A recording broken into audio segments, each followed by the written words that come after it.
अस्सलाम वालेकुम व्यूअर्स, उम्मीद करता हूँ आप सब दोस्त खैरियत से होंगे। तुसीं वेख रहे हो मेरा चैनल हसनैन एग्रीकल्चर व्लॉग। दोस्तों, मैं आज आपको बताऊंगा प्याज की काश्त हम कौन से मौसम में करनी है और कैसे करनी है, और पनीरी की काश्त कब करनी है। ठीक है, मेहरबानी करके मेरे चैनल को लाइक और सब्सक्राइब कर लें ताकि मैं आपको अच्छी वीडियो दे सकूँ।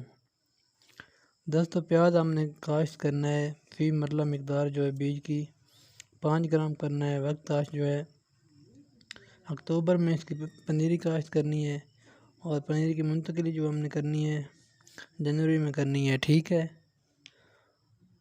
और इसको हमने करना है, इस पे वटों पे काश्त करना है। ठीक है दोस्तों, अच्छी पैदावार हासिल करने के लिए। और इसका हमने फासला 8 इंच रखना है, पौधों में फासला 2 इंच रखना है। ठीक है दोस्तों, ओके, अल्लाह हाफिज़।